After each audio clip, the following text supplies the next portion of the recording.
Michelle forced to come home from vacay after finding out what just happened to tax-paid gravy train. The left is always claiming that they are the champions of the poor and disenfranchised of America. That they are the party that is in place to stop the evil Republicans from harming minorities and, of course, the children. Conservatives have known for a long time that the left is full of it, but for some reason, people keep electing them in office. The Obamas are case in point of liberal hypocrisy. These humble servants for years have sold to their liberal followers that they are people of meager means. However, that is a tough sell considering all the lavish vacations they have been taking recently. Well, that appears to be about to change after Michelle Obama was forced to come home from her opulent vacation. Ever since Barack Obama has been out of office, Michelle and her family have been living the high life. Now, no one in their right mind would argue that after a president's term is up that the family relaxes a bit. After all, the job of president is incredibly taxing on the body. However, since the Obamas' departure from the White House, the former first family has been living extravagantly off of the taxpayers' dime. For instance, after leaving office in January, Obama took his family to Marlon Brando's private island in Bali. Shortly after that, Obama then took his family to the Four Seasons where rooms cost up to $2,000 a night, and I am sure he did not pick the economy suite. Then the Obamas continued their spend-a-lot-money tour to a Palm Springs estate, then on to Sir Richard Branson's Necker Island that has a nightly price tag of $80,000. Then they jaunted off to the exclusive Mid-Pacific Country Club in Oahu, the 13th-century Borgo Finocchiaro in Tuscany, and the Rising Sun, Hollywood studio mogul David Geffen's private yacht. These are some of the most luxurious travel destinations in the world.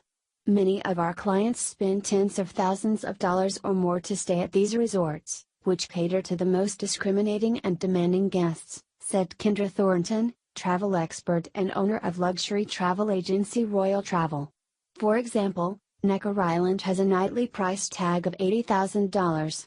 Anyone who stays at these properties does so because they want the best of the best. For years, conservatives have said that this family needs to be held accountable, but liberal politicians balked.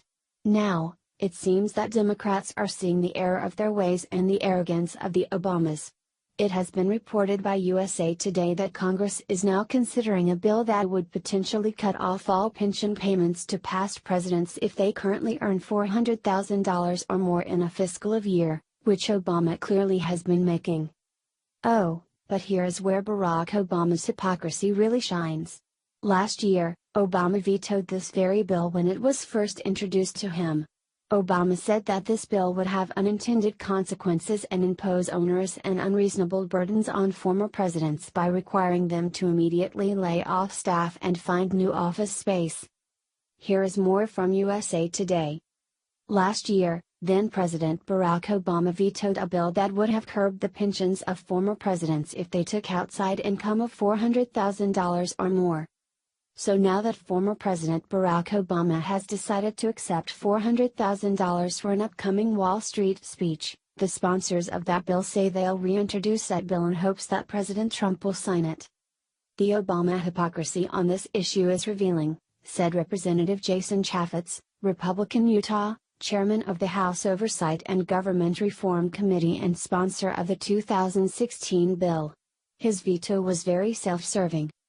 Chaffetz and Senator Joni Ernst, Republican Iowa, the sponsor of the companion Senate bill, say they will reintroduce the Presidential Allowance Modernization Act this month. The bill would cap presidential pensions at $200,000, with another $200,000 for expenses.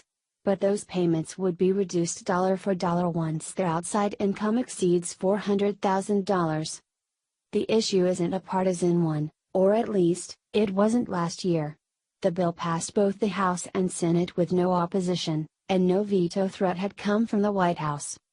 So when Obama's veto came on Friday night last July, on the last day for him to sign or veto the legislation, it took lawmakers by surprise. It was the 11th of Obama's 12 vetoes. It should come as no surprise that Obama would veto this bill when it reached his desk considering the level of his greed. The Obamas do not care about the American people or how much money they cost all of us as long as they get what they want. It is disgusting that Obama had the audacity to call himself the people's president and then act in such a gluttonous way. I truly hope that this bill is passed quickly so that these leeches do not get more money from us that they do not deserve.